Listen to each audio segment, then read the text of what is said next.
In 1851, a man published the book that would eventually be called the greatest American novel ever written. It sold so poorly that his publisher lost money. Critics mocked it. His own readers, people who had loved his earlier work, felt betrayed by it. And the writer who made it, a man who had once been famous, spent the next 40 years of his life fading into obscurity, working a government job most people didn't even know he held. That book was Moby-Dick. That man was Herman Melville. And here's what almost nobody tells you. He knew, while he was writing it, that it would probably destroy the career he'd already built. He wrote it anyway. This isn't really a story about a whale. It's a story about a man who had a choice between staying successful and telling the truth as he understood it, and chose the truth, even though it cost him almost everything. To understand why that choice mattered so much, you have to understand what Melville had already achieved by the time he sat down to write it. By 1850, Herman Melville was one of the most popular writers in America. His first book, Typee, published in 1846, was a sensation. It told the story of his time living among a Polynesian tribe after deserting a whaling ship, and readers couldn't get enough of it. His second book did almost as well. Melville was 27 years old, and he was already being called one of the great literary voices of his generation. Publishers wanted more of the same, more adventure, more exotic islands, more of the charming, digestible storytelling that had made him famous, and for a while he gave it to them. But something had started shifting inside him.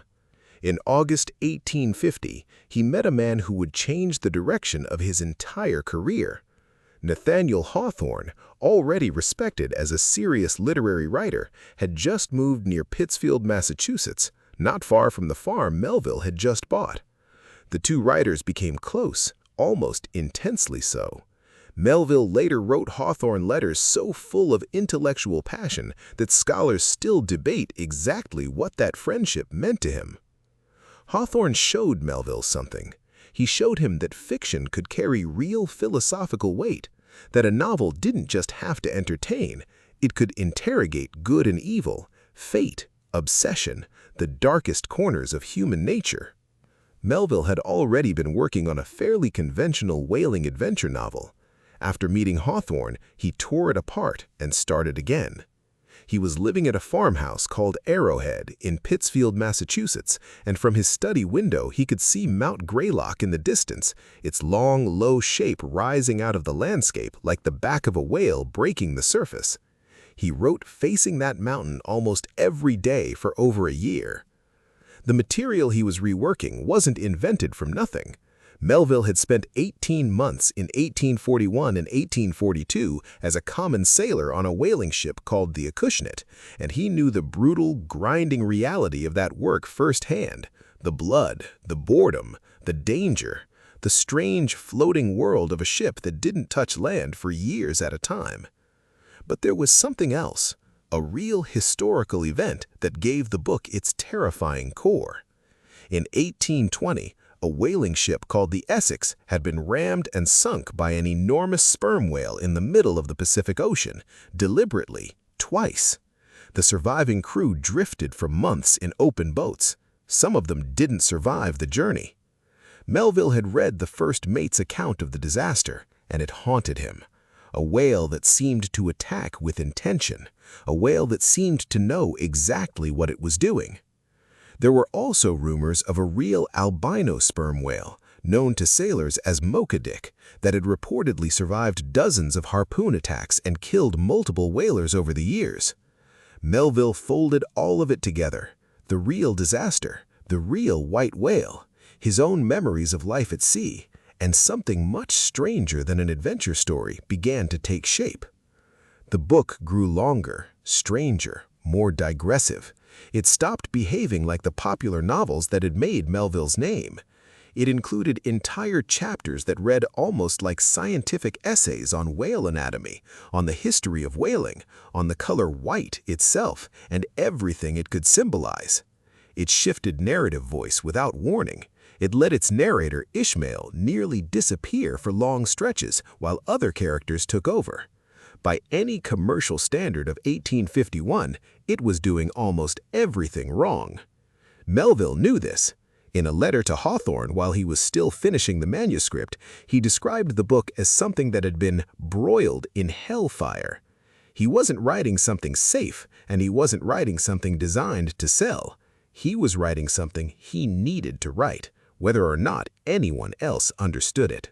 The book was published in October 1851, first in London under the title The Whale, then a month later in New York as Moby-Dick. And almost immediately, something went badly wrong. The British publisher had made a catastrophic decision.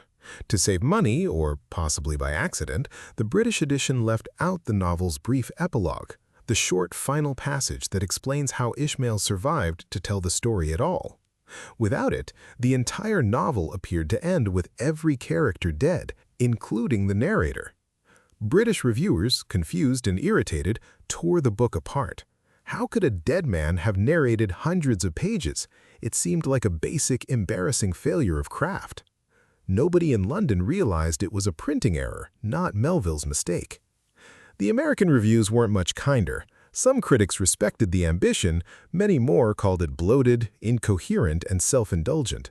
One review dismissed it as a stylistic disaster wrapped around a whaling manual. Sales were dismal. In Melville's entire lifetime, the American edition sold roughly 3,000 copies. He earned, by some estimates, a little over $550 total from the book that would eventually be called the greatest novel America ever produced. His readers had wanted more Taipei, more charming island adventure. What they got instead was a 500-page meditation on obsession, fate, and a captain hunting a whale that may or may not represent everything from God to death to the unknowable universe itself. They didn't know what to do with it, and many of them simply stopped reading Melville altogether. His next novel, Pierre, published a year later, was even stranger and even more poorly received. One newspaper openly speculated that Melville had lost his mind. His literary reputation, once so promising, was collapsing in real time, and he could see it happening. Melville kept writing for a while, but the market kept rejecting him. By the 1860s, he could no longer support his family through his fiction. In 1863, he sold Arrowhead, the farm where he'd written Moby-Dick, facing that whale-shaped mountain. 3 years later, he took a job that the man once hailed as America's next great literary voice would hold for nearly 2 decades. Customs inspector at the Port of New York, checking cargo on the docks, earning a modest government salary. He held that job for 19 years. Most of his co-workers had no idea he'd once been a celebrated novelist. He wrote poetry in his private hours, largely unpublished, largely unread. When Herman Melville died in 1891, most American newspapers didn't consider it significant news. The obituary in the New York Times misspelled the title of his most famous book. It called it Moby-Dick.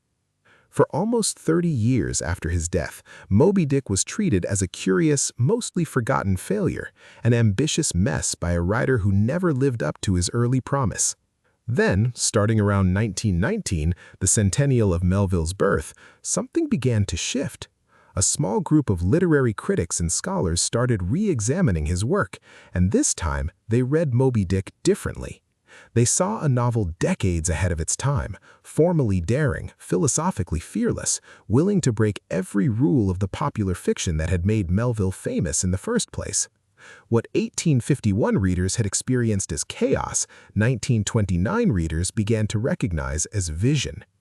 Today, Moby-Dick is taught in nearly every serious literature course in the world. It regularly tops lists of the greatest novels ever written in English. The book that earned its author roughly $500 and effectively ended his commercial career is now considered one of the defining